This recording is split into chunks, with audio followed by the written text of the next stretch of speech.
Hi there, welcome everyone. Very excited you're here.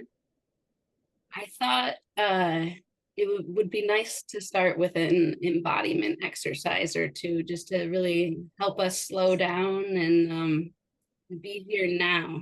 So I'm going to lead us through just a few easy chair yoga poses. The first one, find a comfortable seated position and go ahead and bring your hands to your knees.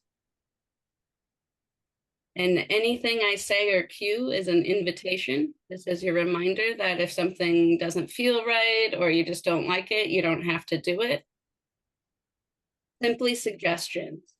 And so when we inhale, we're going to lean forward, kind of like a cat-cow pose, and then look up at the ceiling, put our shoulders back and down, really opening the chest. And then on the exhale, we're going to slowly bring our chin to our chest and begin to round our back like a cat.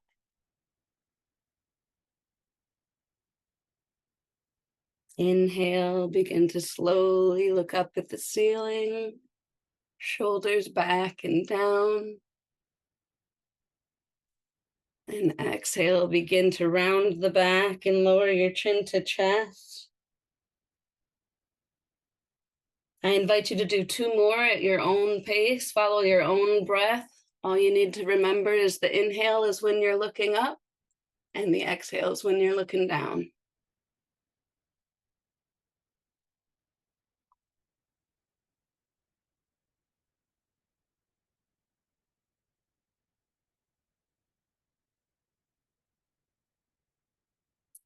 And then when you're done with that, go ahead and shake it out a little bit.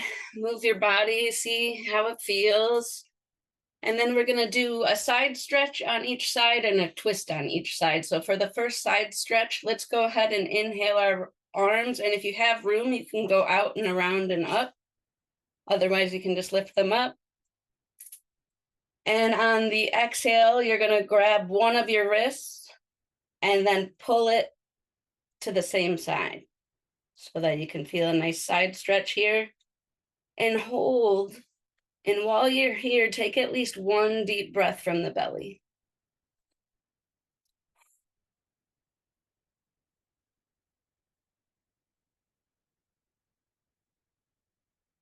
And then we're going to come back to center, check in with your posture. Are you still sitting up nice and straight? Then you're going to go to the other, grab the opposite wrist and go to that side. Remember your belly breath.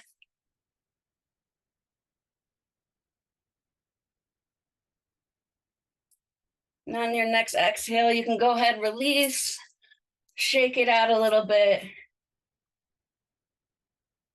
Now we're going to take our left hand to our right knee. And if you're in a chair, you can grab an arm or the back of the chair to help you twist. We're going to look over that right shoulder and hold. And take at least 2 belly breaths while you're here.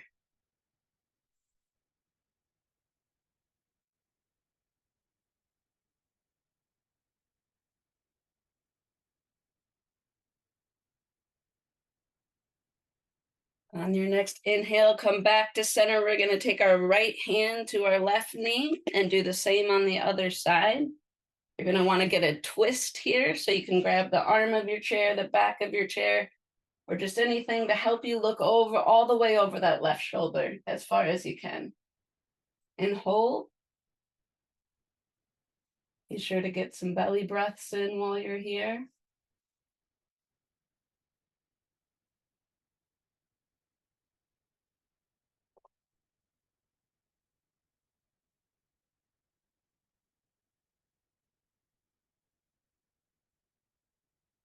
And on your next exhale, go ahead and come back to center. Shake it out a little. Again, I want to thank you all for being here and for going through that embodiment exercise with us.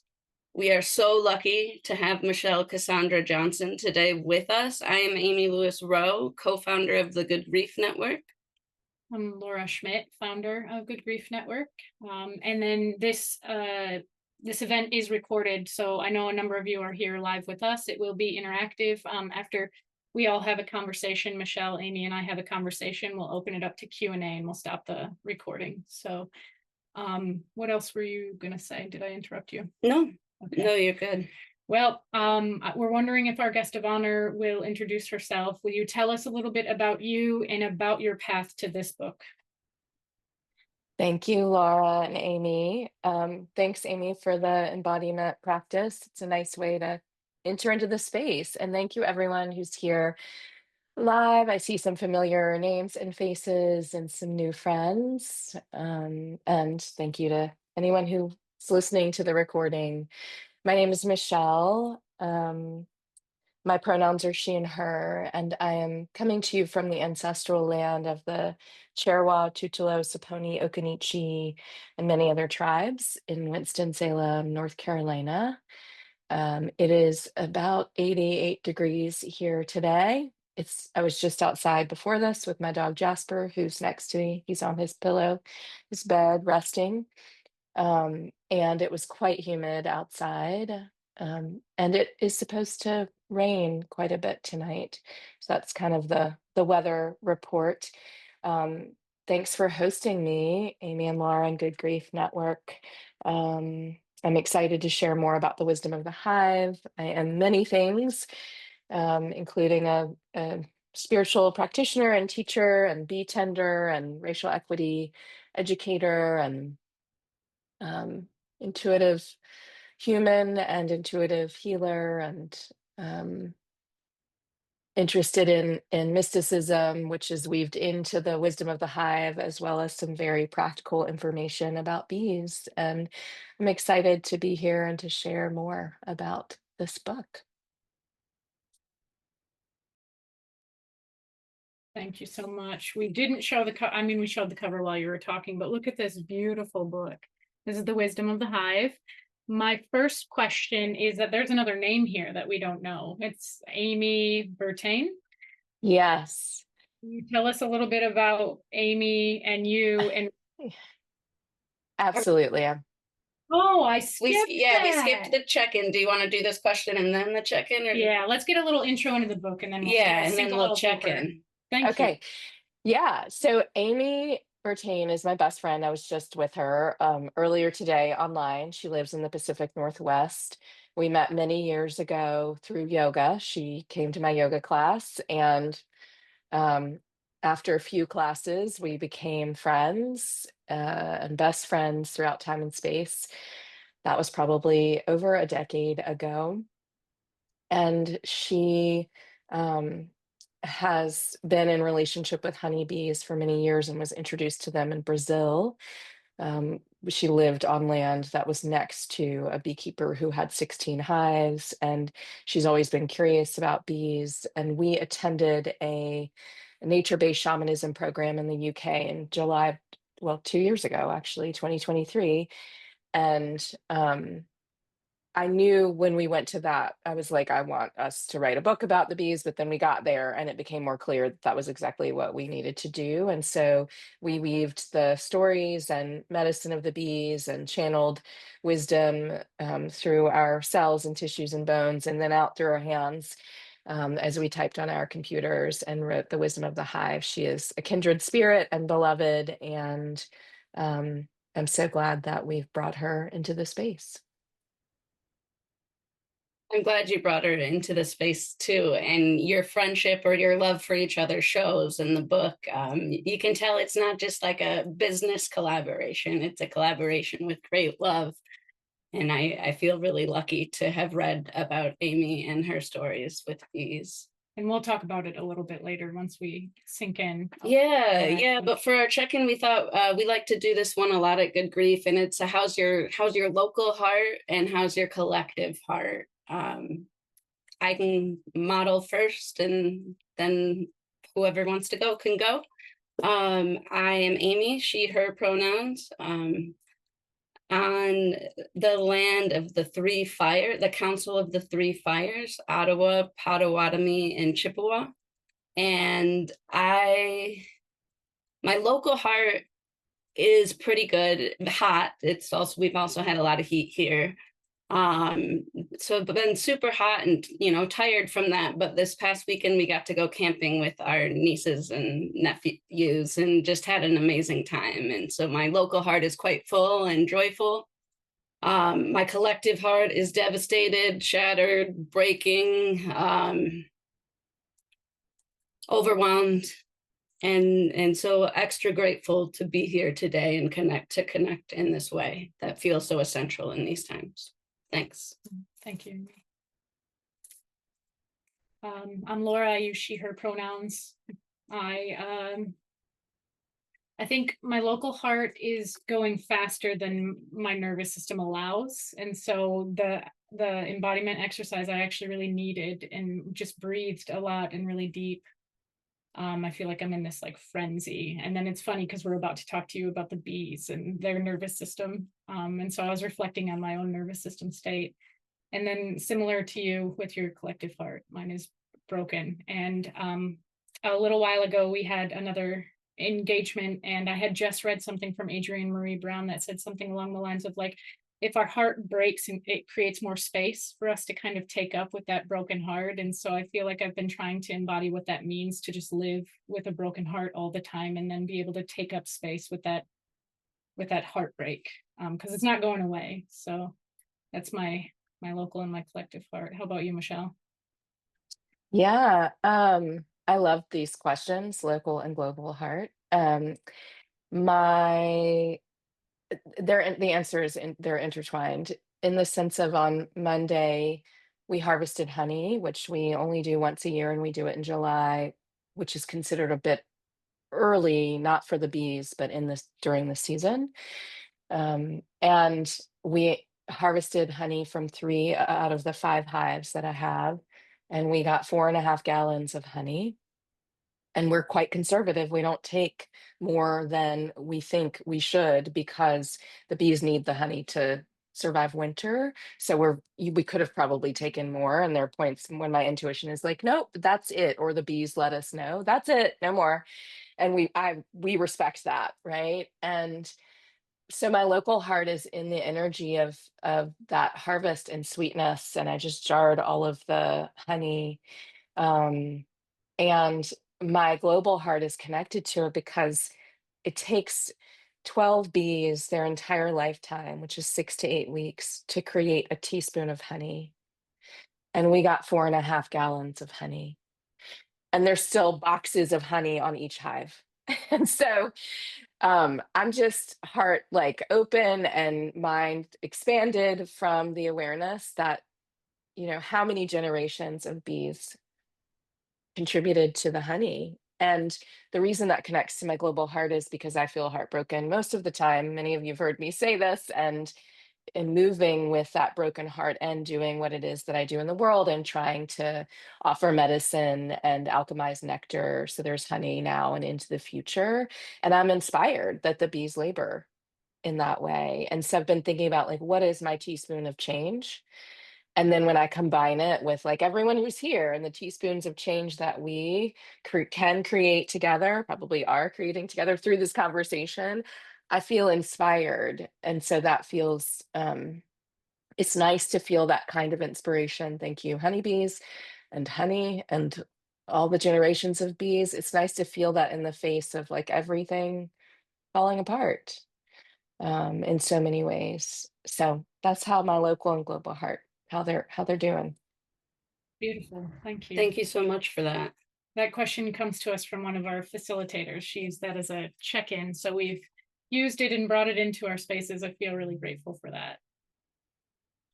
Yeah, is there a question bubbling up about the wisdom of the hive for you? Well, I have something, if that's okay, that was bubbling up, and that's the idea when you talked about how much honey they make, that expression of like busy as a bee made sense to me. But in the book, you also write about how they also operate at a slower pace. And so I don't know, I guess I want to hear about what you've learned versus when to work like a worker bee and when to rest and protect the queen, or, the many different jobs that bees have. And I feel like I learned so much about the different jobs thanks to this book. So be prepared to learn a lot about bees. Very true. The book is it takes you into the laboratory of the honeybee hive, and so there is a lot of information about how they function, the different roles they play, which I'll speak to. And then there are practices and reflection questions. And to me, it's like most things that I end up working on, that's like, how can I apply this to my life? And also there's this magic to it, and mystery and curiosity and awe and wonder is how I experienced the bees and how I experienced working on this book with Aimee. So, as you said, the bees play different roles, and I mentioned their lifespan is 6 to 8 weeks. Although during the winter, there are what are called winter bees. They have to live long enough to get the hive through winter. So they're a little hardier and they live a little longer. And the queen knows when to lay these winter bees because the hive as a whole knows when to prepare and how to prepare for the shifting seasons. And I would say changing conditions as well, although we're asking them to adapt at a pace that is probably not sustainable. And even as I say that, I'm reminded that bees have been around for millions of years. So they have adapted, they are still here, and yet colony collapse, which is often what it is called, is a real experience and situation. I was thinking about this the other day with I'm in the triad of North Carolina, but in the triangle Piedmont of North Carolina, there was a lot of rain the other day and storms and damage that was done. And I was thinking about that. And of course, people, but also the ecosystem, the more than human world, the honeybees, right? And was there flooding that caused them to swarm and leave their hive? And did they need to create a new hive? So I'm kind of constantly aware of what we're doing to the climate that is potentially negatively affecting sentient beings, the honeybees, and the more than human world at large. And during the 6 to 8 weeks of their lifespan, the bees move through different roles. And so the first role that they play is as a nurse bee. And as a nurse bee, they tend the larva and they feed the larva. And nurse bees can't fly as well. Their wings are not as developed. They're born, they turn into nurse bees. So they're not going to immediately be a forager and fly a mile up to 8 miles to go get resources. They need time to develop into that. So they transition from nurse bees into various roles, which could include, they're all worker bees, but it could include building honeycomb if that's what's needed at the time. Spring is the big time of expansion. So they build honeycomb in the spring through mid-July here. It depends on where you live, because they're filling that honeycomb with nectar, so they have honey for the winter to survive. They might become an undertaker. There are bees that take out the dead bees who are in the hive and fly them away from the hive. Part of this is about hygiene and keeping a clean hive. They may be attendants to the queen. There are always attendants around her. She is sharing information with the hive through sound, vibration, and really her pheromones. And you can tell a lot about the health of the hive through smell and sound and observation, watching them. These bees might be bees that are lining each cell of honeycomb with propolis, which is tree resin mixed with an enzyme the bees produce, and it is a deeply protective substance.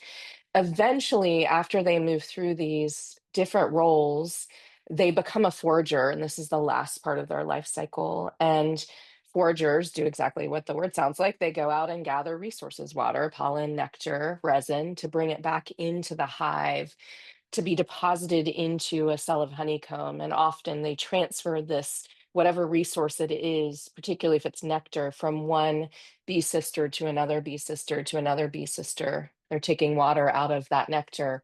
They put it in a hive. You might see worker bees fanning the cells of nectar because they're taking more water out of it. You might see, especially now, all of my hives are doing this. They're fanning at the entrance. They bring in little water droplets and essentially create an AC system in their hive. to cool it off. A bunch of worker bees come out, so the brood chamber stays at the correct temperature, and then they fan to cool it off. And in the winter, of course, they flap their wings to stay warm in their cluster, to keep the brood warm, to keep the queen warm, and the hive body warm. The other thing to mention about roles is so all of the worker bees are female, and there are male bees called drones in the hive. Um, in particular, in the early spring, you will see through June, you will see a ton of drones. I had one hive this spring where I was like, are they all like, what is happening? Are they all drones? I mean, hundreds of drones were coming out one day, and I had never seen this happen. They were orienting to the hive, and I knew it was the time that where they were more drones, but I was shocked to see the amount of male bees. And male bees look different. They're sort of plumper and fluffier, and they don't have a stinger, and they don't bring resources in, tangible, like sort of physical resources into the hive. But they are the only bees who can visit other hives, meaning I have 5 hives, and they know where their home hive is. And if there's drift, there can be a little bit of fighting that happens because they know where they live. But drones can visit different hives, and it's said that they share the song of the collective hive, right? With all of the hives, which I love that they can fly in and visit. And they also keep the brood warm. That's the other thing that's believed about males. So they're working and doing their work as well, right? And most of the busyness that you were asking about has to do with the worker bees, the bee sisters sustaining the hive, and the queen, of course, laying eggs. And she knows exactly when to lay more male bees, and she knows when they need more worker bees, and she knows when to take a period of rest, but as they prepare for winter. And then in late winter, she'll begin here to lay again. So there's so much. And I just want to say, as I think about the roles and labor, I think about this a lot, actually, that we all have a role to play in the, unraveling and in response to the heartbreak and the conditions in place that are making many people I know feel dysregulated and in despair. And the bees labor in ways that inspire me. And also, they labor without an attachment to experiencing the outcome of their labor, the results of their labor. That's what they do. They only live 6 to 8 weeks. So they're building honeycomb that will house another generation of bees that they will not meet in physical form, right? I think spiritually they'll meet those bees. They know what they're doing, and energetically, but physically they won't, or they're storing pollen or nectar for the next winter. They're not going to be around in physical form. And I think there's something in this for us about that. How do we continue to labor, create our teaspoon of change, whatever that might be, believe that it's enough, do it for now, but also for the future without this attachment to seeing it come to fruition. Even though we can vision the world in which we want to live, how can we continue to labor and adapt roles, which bees can do? They can switch roles if the hive needs them to, which is like what's required, what's needed now, what can we do now? So it's a very long answer, Aimee, but obviously I'm very excited about these special beings. Yes. Oh my gosh, I love that. And this might be a really naive question, but I thought of it while it's reading, and while I have you here, I'm gonna ask it. And that is, you talked about how, for instance, the queen bee is bigger than the other bees, and she knows her role, and she lays eggs. And then was it the worker bees that don't fly as well? The nurse bees don't, and then their wings develop and they become foragers. Mhm. Yeah, so my question is, are they born into that role, or is it determined then by the hive that they are that role, so therefore they're given more food and that's why she's bigger? Or, are they born with wings that don't work as well, or do they just not develop that skill because they're working in the hive? This is a great question. I love this. So, what we think now, I'm not a honeybee, but what we think, the humans think as they observe hives is that their wings just haven't developed enough, and that's why the final part of their life cycle is to become a forager, where they have to fly far distances to be able to bring in resources. And so their wings develop over time. But I love this idea that the first role is like a nurse bee, is to take care of the eggs that are developing and pupating and turning into honeybees.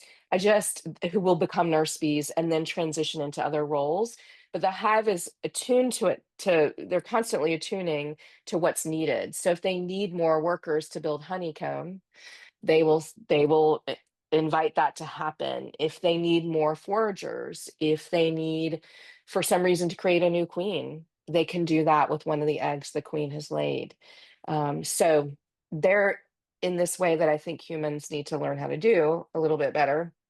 They're constantly attuning to one another, the needs of the hive, the ecosystem around them. They know what resources are available, or when there's a dearth, which we're about to go into the dearth time here in North Carolina, where there are less resources. So they'll be doing different kind of work in the hive.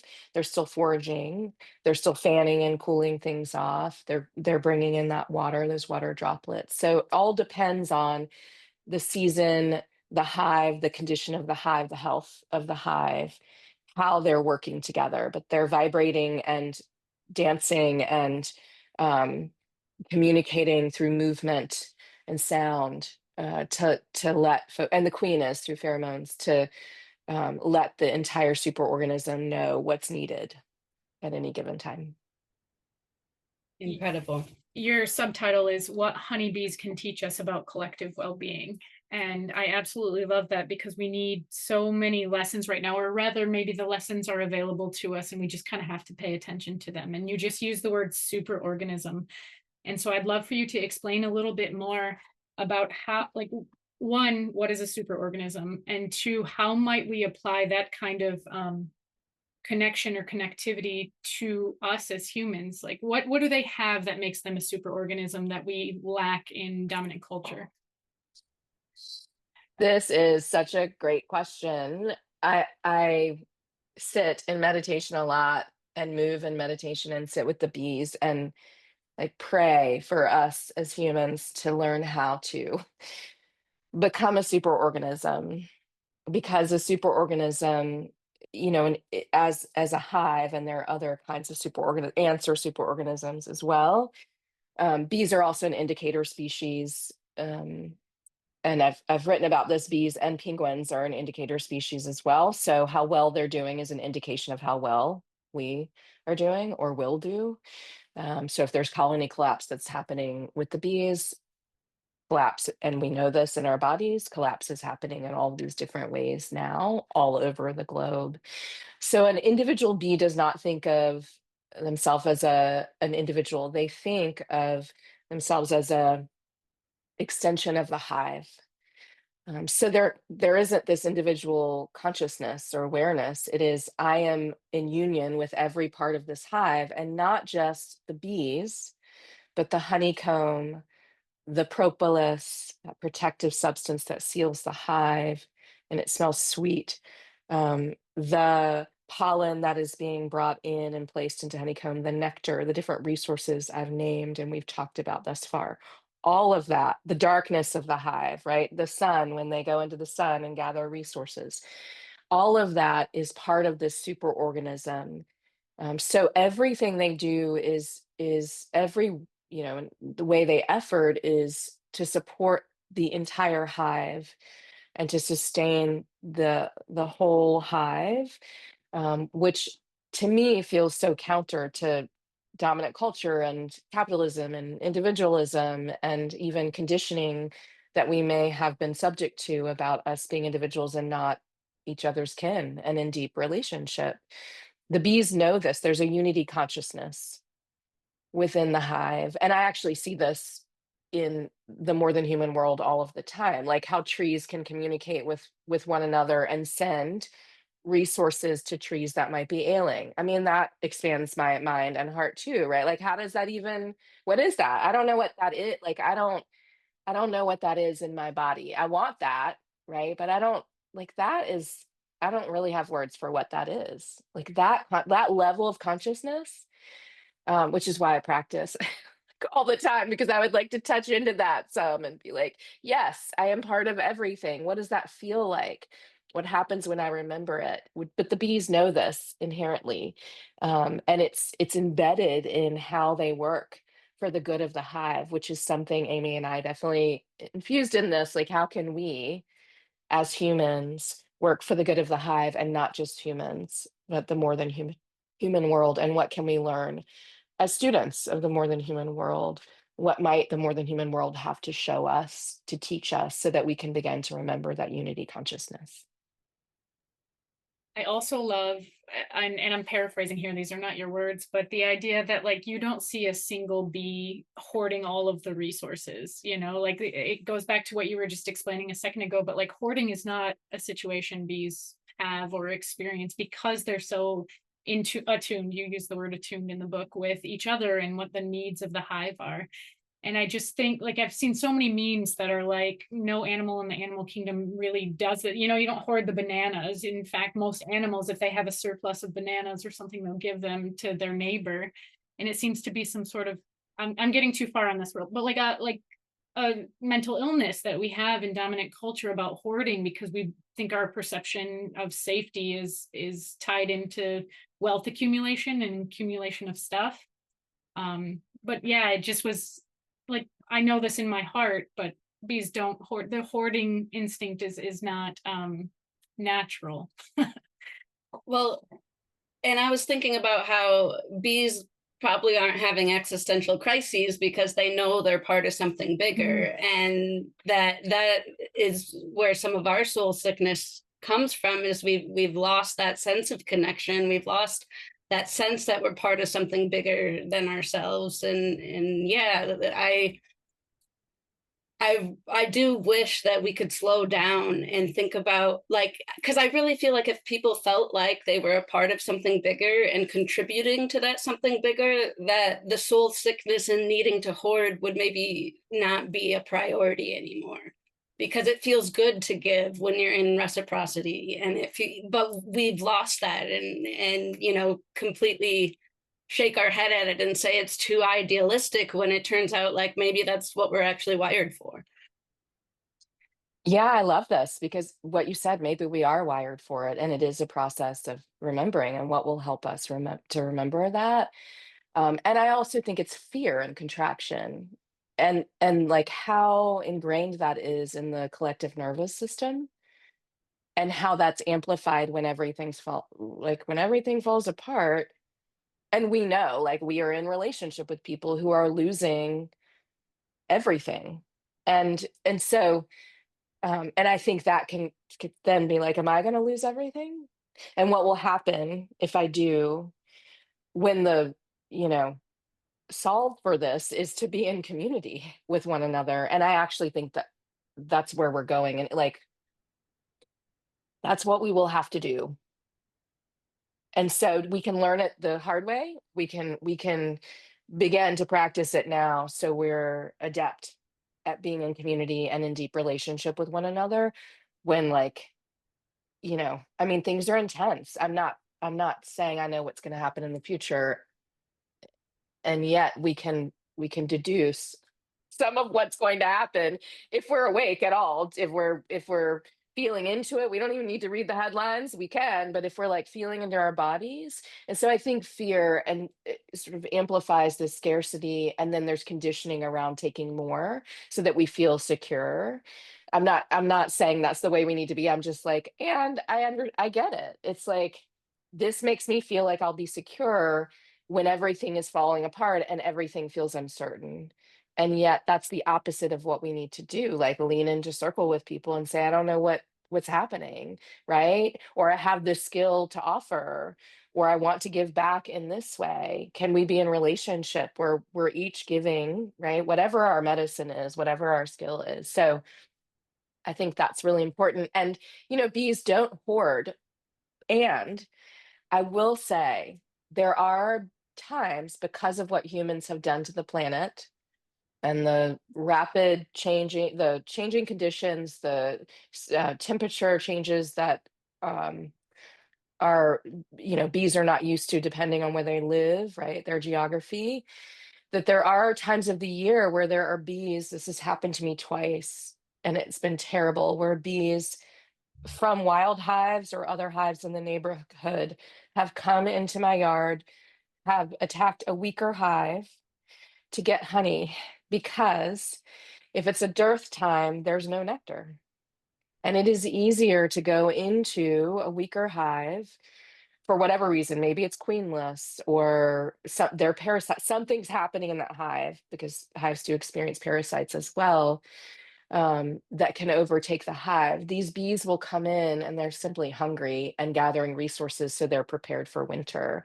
And I think they wouldn't do that naturally. They only do that in response to the conditions humans have created, which is really important for people to understand. It's not natural for them to do that, but they do that because they are concerned about surviving winter. And it's easier to go take honey from a hive that they may be able to overtake and take it back to their hive, than to try to search for nectar, which is, that causes fatigue for them too. So that's happened to me twice. And um, one hive didn't survive, actually, that had been robbed in that way, by other bees. But I try to hold the frame that, like, they're only doing that because of what we've done. That is not inherent to their being. Can I read one of your quotes that is kind of along this line? You're talking about bees and how they're masterful alchemists, and we can talk about alchemy throughout our time here, but you say, but we humans have asked them to perform magic tricks while we evade our own responsibility for social and climate perils that we're all experiencing. And I underlined it because it's so profound. It's like they're expected, the whole natural world is expected to bend to what we're doing, and we're not supposed to change at all. Like, we're like, nah, let's just keep going. Let's see how far we can keep taking this. But I love that you say we've asked them to perform magic tricks while we evade like any responsibility on dominant culture's end. Thanks for bringing that in. Yeah. Yes. I mean, this is also why we wrote the book, that, what can the bees mirror to us about how we need to change, so that the burden is not on them. And the more than human world, I mean, what you named, right? It's not just honeybees. That's just the lens that I come into this through, because of a love for them, and they've been my teachers for sure. But it could be a grove of trees, or a body of water, or the cycling of the sea, like whatever it is, or the mycelial network, right? Whatever teacher you would like to be a student of, to learn how to change and how to adapt, and to be connected in that way, and to be in, you mentioned reciprocity earlier, Aimee, to be in this relationship of reciprocity. Yeah, while we're kind of thinking about this collective care that they have, I would love for you to further explain festooning to me. I had never heard that word, never knew anything about it. Yeah. Yeah, I was like, we gotta talk about this, because like it seems so absurd, because I've never been introduced to an idea like that, but it's clearly brilliant and survival, and like just a reminder that like life is lifey and wants to be itself, and like lives and manifests in many different ways, and we think we're all knowing as humans, and then we come in and we're like, oh wait, festooning, what would this even look like at level? Like, this is so cool that they do that. Yeah, I'd love to hear anything you have to say about festooning. Am I saying? You are festooning. They do that, and they do something called washboarding. And they do washboarding this time of the year. So festooning, what it looks like is, and it has to do with them being alchemist and working with sacred geometry. They link together antennas and their legs, and they measure. They're measuring so they can create the honeycomb, which starts off as circles that they've connected, and then they heat up the edges of it to stretch it to make it into hexagons, so that it's more efficient and can store more resource, whatever it might be. Like, my brain also, like, what is that technology that they have, that they know that wisdom. And so I've opened my hives before where I didn't know they were festooning, because it's happening in the darkness of the hive. And so it's only when I've gone in to look in for whatever reason, if I've needed to see something's going on, what's happening, is there still a queen. And I've seen them stretched out in this long link, and they're just measuring how many centimeters is it from here to here. I don't know what measurement they might use or call it. Maybe it's not centimeters. And they're mapping out their honeycomb, the infrastructure of the hive. It is like, and the other day I went in and they were actually doing it horizontally, which they were measuring. I don't know. Bees will build wherever they can build. So if there's any open space, they will build in it. And so, you know, in the wild, they'll build however they want to build a wild hive. But I have bees on my land in Langstroth hives, which are the boxes that are stacked on top of one another. And I have a long Langstroth hive as well, which is horizontal. And that's actually the way the bees build in the wild. So I saw them measuring horizontally and just thought, I don't know what's going to happen here. They're going to build on top of their frames in this way, but it's the way that they measure and know exactly how many cells of honeycomb to build. And when they build honeycomb, it starts as a teardrop in the middle of a frame, and then they build another teardrop and then another right on either side, and then they connect them. So the festooning is that, and that technology they use to measure. Washboarding is a bunch of worker bees during this time of year, and they move up and down the hive. So they're just, and it's called washboarding because it looks like what that is if we were to use a washboard. And no one knows why they do this. Like, scientists haven't figured out why the bees do this. There is a suggestion that bees do this. They do it on the outside of the hive. It's only a certain time of the year that they do this. It looks like they're dancing in this coordinated way, that they do this to clean the outside of the hive, or to put a very thin coat of propolis, which is protective, on the outside of their hive. So all 5 of my hives are doing that. I'm sure right now they do it this time of day for like 2 hours, and they just walk up and down these short motions on the hive. So now you know about both washboarding and festooning, which is a lovely word. Festooning is like yeah. Yeah, that's incredible. Like I never could have dreamed such a thing. For you talk about communication in the book and how bees communicate on so many different levels. And I like that you bring it into like we do too. We just aren't always conscious of it. And I actually, my first kind of excitement about bees was my freshman year of college. I took an intro to linguistics class, and we talked about the dances they do and how they're really maps to where, you know, they need to find resources. And I just feel like we think of them as these simple insects, you know, species of them going on, and here they are brilliant and you know, using language in a different way than we use it, but they're really communicating at communing, attuning, as you say. And I would love to hear more of kind of what wows you about bees, how they communicate together, and how they know to collaborate just right, and the magic, I guess. Yeah, I mean, part of it is the superorganism, right? So they're to be able to communicate and attune, you have to listen, right? It's like, and I love watching all of the ways they do this. So I mentioned they do this through sound. They do this through movement, which you mentioned, through mapping in the way you mentioned, through pheromones. Those are they probably do 5 other things or 10 that I don't know because it's not the way I communicate or attune. So I'm like in the mystery school of bees in this way, just gleaning whatever information I can from them. And if you've been close to a hive, you don't even have to go into a hive. Often, if the hive is healthy or the conditions around the hive are stable and steady, you'll hear a harmonious hum. That is the main way. It's constant, their vibration and hum. It's a healing frequency. And I actually read about a research study that they did with bees where they introduced discordant sounds into the hive, and the bees created more venom in response to that, which is fascinating because they only sting when they feel threatened. So these discordant sounds, right, disrupted their harmonious state, and they created venom because they felt like there was a threat.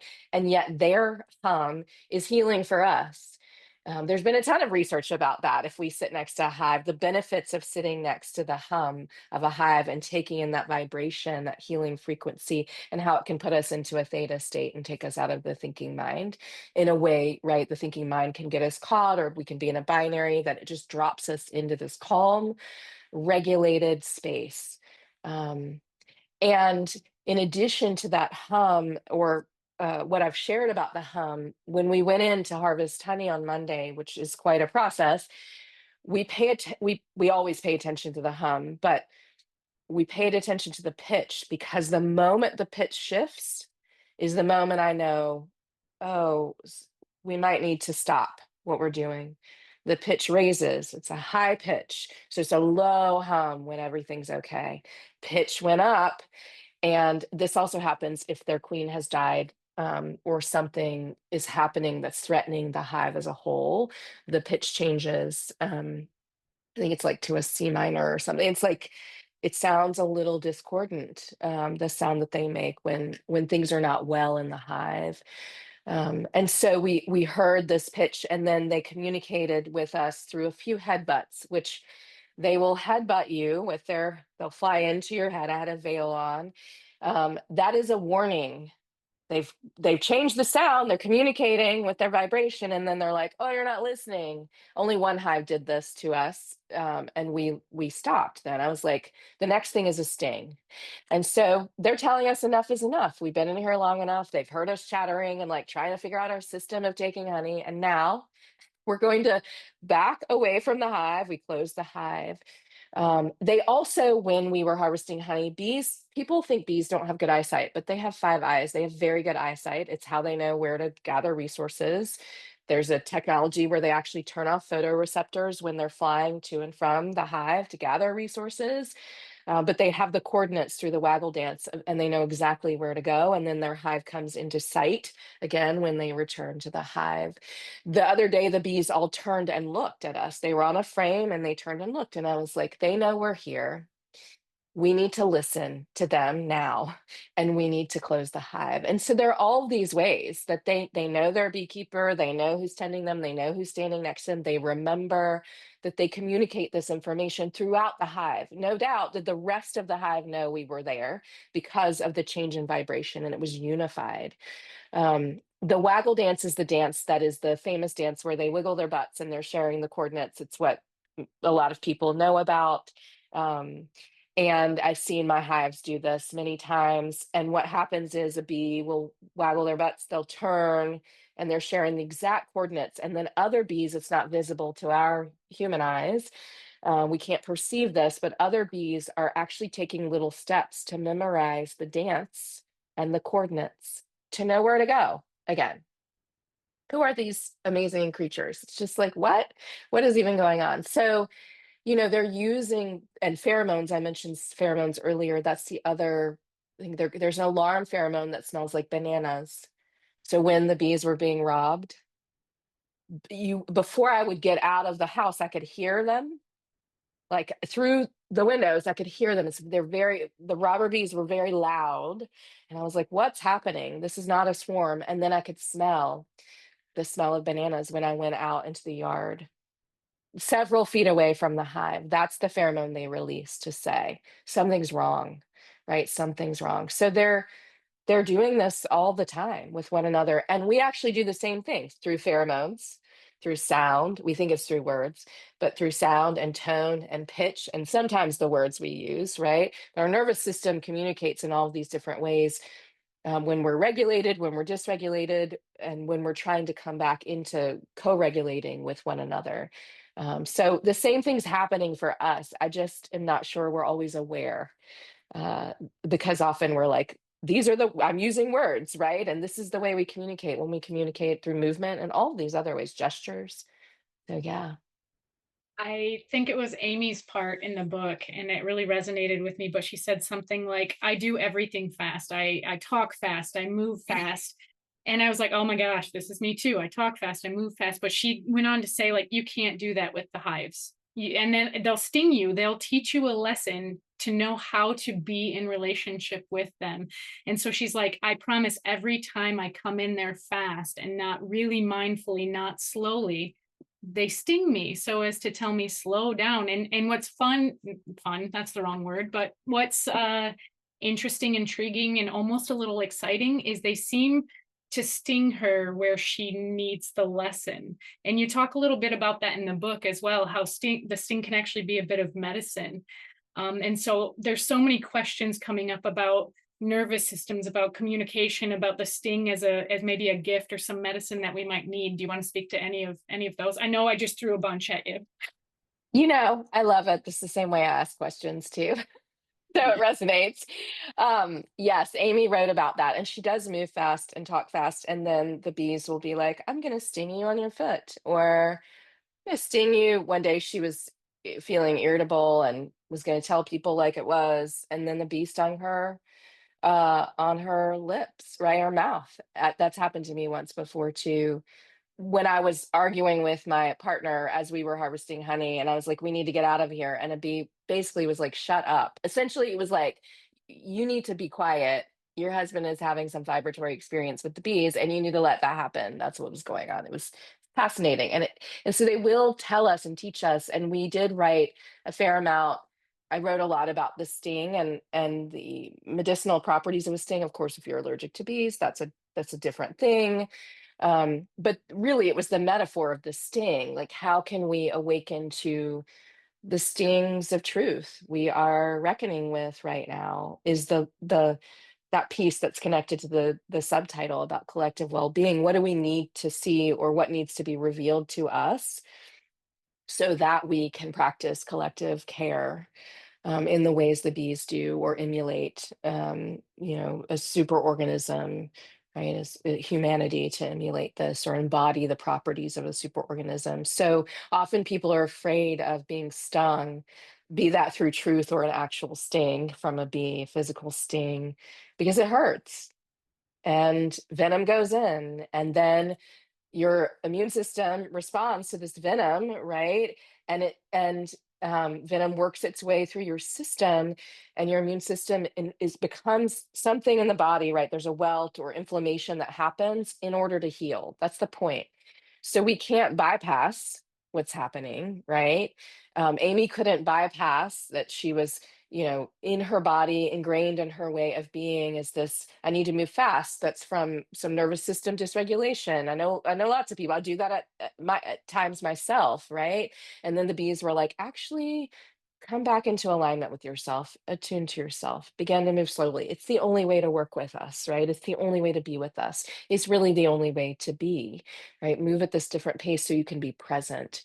So the sting is purposeful, is what I'll say. And bees lose their lives, with the exception of the queen, when they sting you. So they sting you once and they die. And so I don't go out looking to be stung. I want to be clear about that in that way. I'm not trying to agitate the bees to be stung to receive their venom. I don't want to be in that kind of relationship with them. And their venom is quite healing. So there is epitherapy where people do that to heal many different autoimmune issues and, inflammatory issues.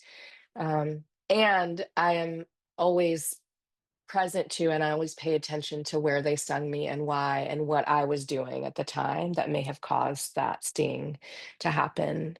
And the queen, it would be unlikely that a queen would sting you, because she's in the hive for her entire life, except if she's a virgin queen and needs to take a maiden flight and then come back. She lives in the hive. She doesn't forage in that way, and she has a stinger where she can sting more than once, because when a hive creates a new queen, they actually create several queen cells. And the first queen that comes out goes and stings the other cells because she wants to be the queen of the hive. That doesn't always happen. I've had a hive with two queens before, so sometimes they live that way, and that's a mystery to me how that happened. But she's the only one who can sting you more than one.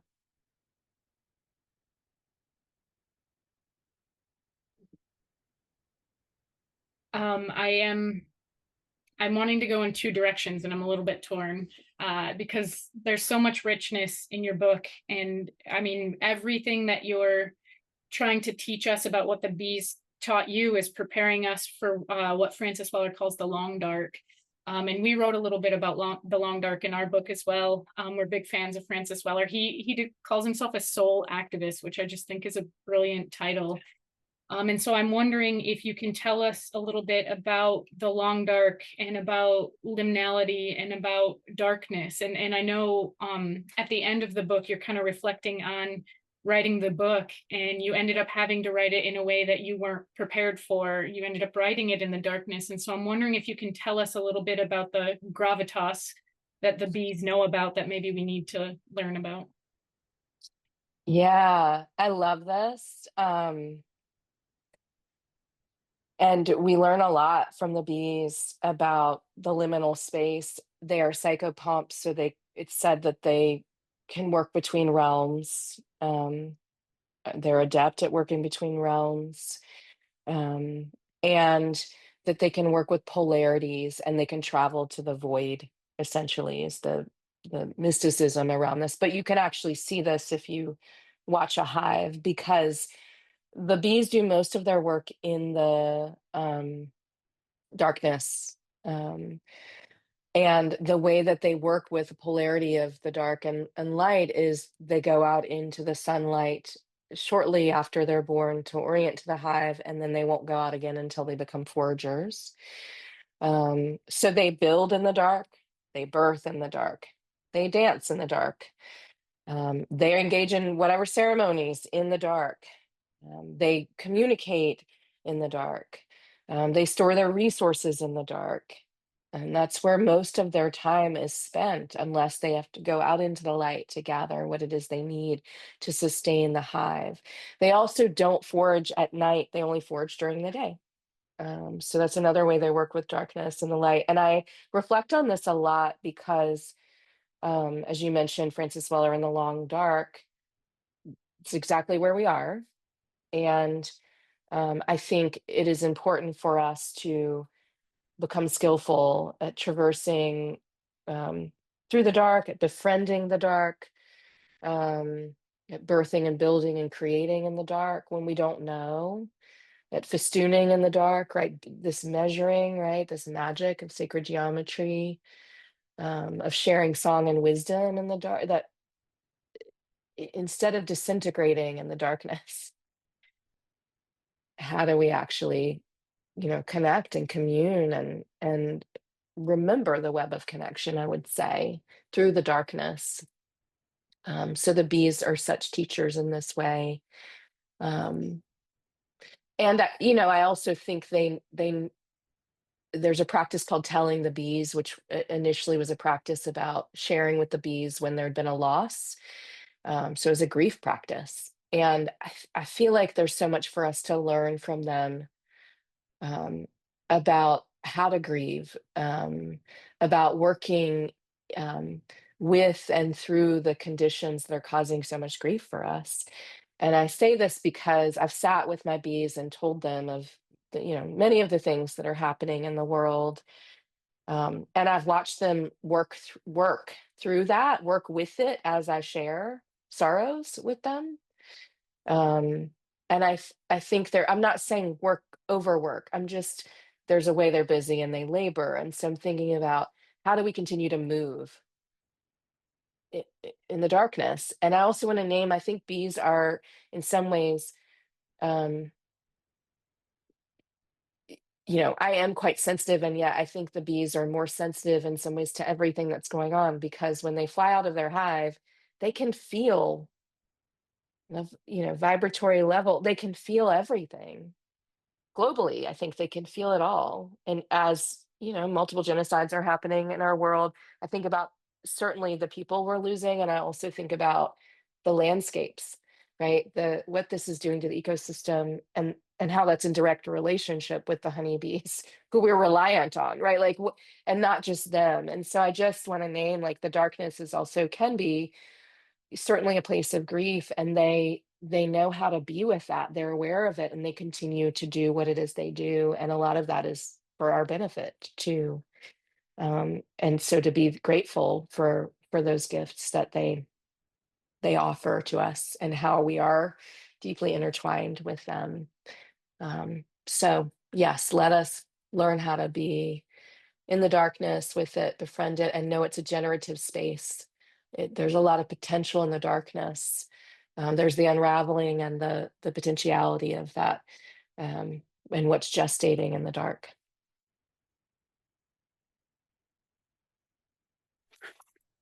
So I have a question that might seem a little silly, but what you're doing for me is stoking my wonder, right? Like the bees make us wonder and feel that amazement and that awe and that reminder that we don't know everything, no matter how closely we study them. And I had this thought because yesterday Laura and I were in a yoga class and they had us use like weighted bags over our eyes.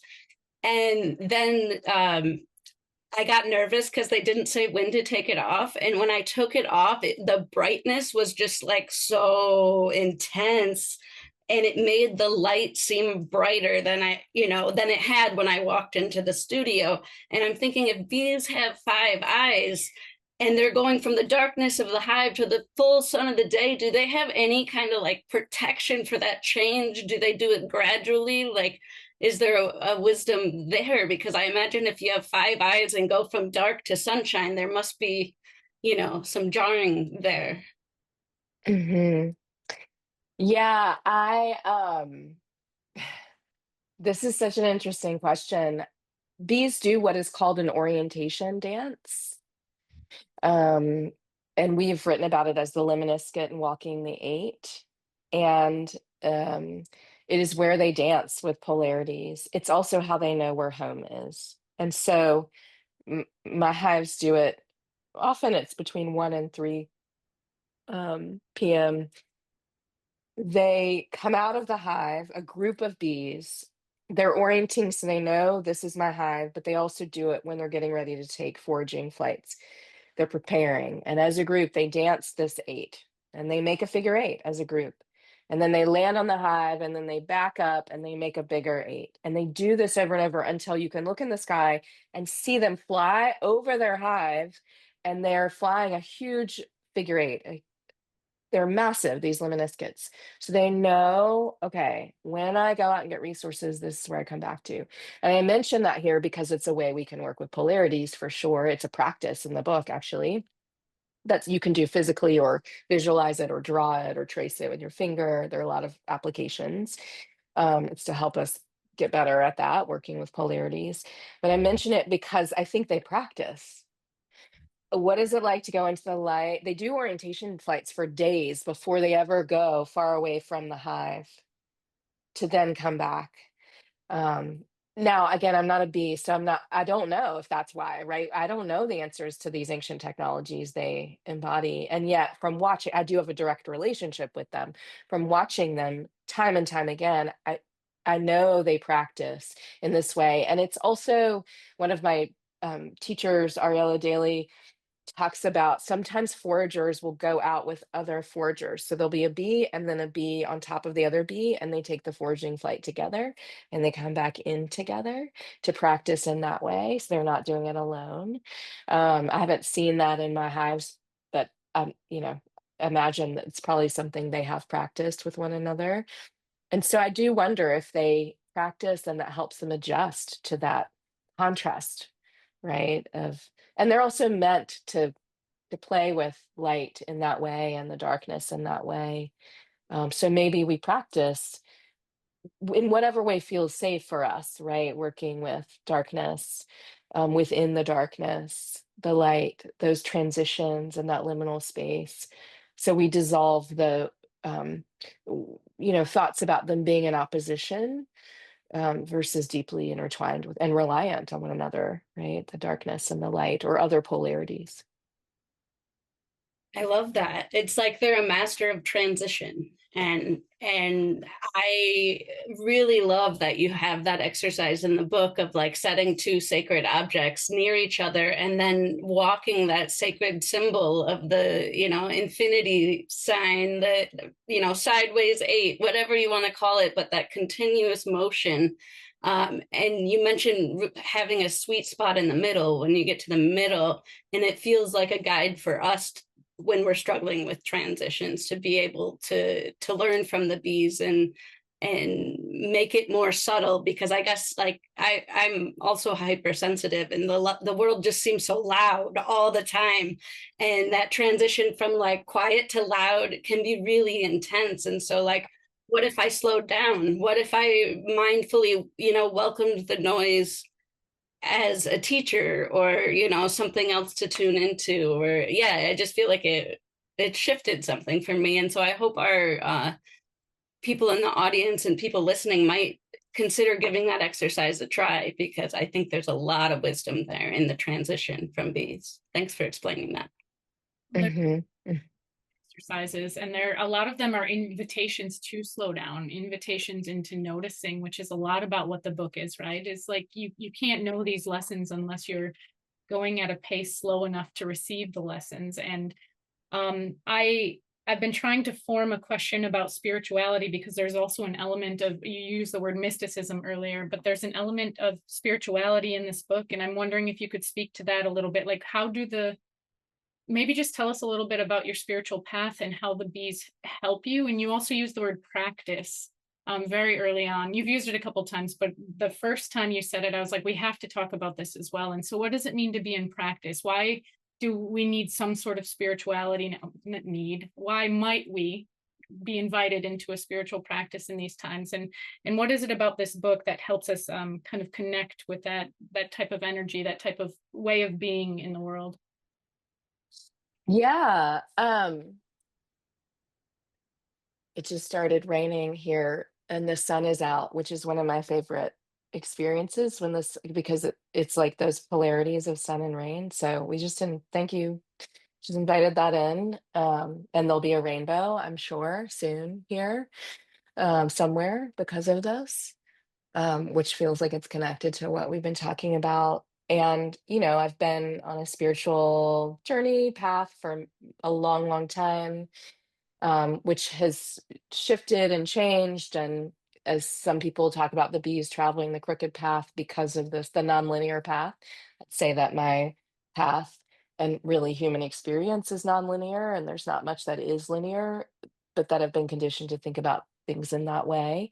And so spiritual practice and this path, and for me, I'm a yoga teacher and practitioner, and also I'm not a Buddhist, but I do draw many teachings and lessons from that lineage, spiritual lineage, and some shamanic lineages as well, which are all about creating a harmonious state here. Um, I feel like the path that I've been on has really been about freedom and liberation, and not just for myself, but for us all. And so many of the practices that are in the book and that I return to over and over are about dropping out of the thinking mind in the way I mentioned earlier in our conversation, and dropping more deeply into my being, and then listening and attuning and communicating with sometimes ancestors, the more than human world, other people I'm in circle with, energetic forms, getting quiet enough, getting still enough to gather information, and also to live more fully into my purpose and to offer my medicine to the world. Um, and the way that I've offered, I offer it changes based on what's needed or what's moving through me. um, in this case, the honeybees and the wisdom and just the timing of this book, and body of work. So, the bees, as I mentioned, they're practical lessons we can learn from watching them, observing them with our eyes. And then there's an activity in the book called the look beyond activity. It's what can't we perceive with our eyes? And so what else is there? That to me feels like the spiritual part of this book, and it feels like a spiritual practice to consider how we will care for one another. Like how will we survive this and thrive? And the sacred act of care, right? Caring for one another in this way, laboring for one another, laboring for the future, experiencing and tasting sweetness. There's an entire chapter about that. And the bees, since there's the unity consciousness and they are a superorganism, that feels spiritual to me as well. Like that's oneness with everything. And if we remember that interconnectedness what does that call us into? Who will we become? Right. In those moments when we remember we are connected to all things now, in the past, and what will unfold in the future. That is weaved into this book. I would say it is a through line, a thread. It is an anchor in the sense of a place one can return to as they read or listen to the book.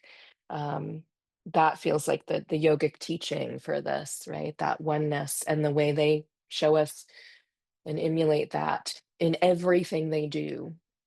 So yeah, that's a tiny bit about my path and the spiritual part of this book. The bees have been a spiritual teacher for me. And so that is infused throughout the book. Thank you. And that spirituality that they've stoked for you, I think, is contagious. When you read the book, it's shared. I mean, the absolute wonder you help us experience by teaching us so many fine details about how these bees behave. It of course begs the question of, if bees are doing this much that we didn't really take the time to know about, what other species are doing complicated things that we're unaware of because we haven't understood them as sentient beings. And so the spirituality was a big anchor for me through the book, and I appreciate that you set that. We do want to leave some time for questions, so just one more time, I want to remind folks this book is called The Wisdom of the Hive, What Honeybees Can Teach Us About Collective Well-Being, and I recommend everyone get a copy if you can. And Laura, real quick before we transition to Q&A, so you had a visitor while reading this book. Do you want to tell that story? Yeah, it's sitting on my porch yesterday. We're new to this plot of land here, and so this is our first spring or first summer, so there's lots of surprises. We don't know what's going to grow. We don't know what's going to pop up. And I haven't seen too many bees. I've seen a couple bumblebees, but yesterday I had your book sitting out while I was on my glider reading, reviewing, forming some questions, and a bee came and visited the book. It came right over the top of the book, and I was like, this seems important. So the bee appreciates your book. The bees in Michigan also appreciate your book. I love that. They do that. I led a meditation the other day and it was about the bees, and someone said, the bees don't really visit me, but a bumblebee came by for them that morning in the middle of reading something about. I was like, they are listening. They're listening. They know. So I love that a honeybee came by and blessed the book. Yeah. Thanks for bringing that in. We're going to stop the recording real quick, and then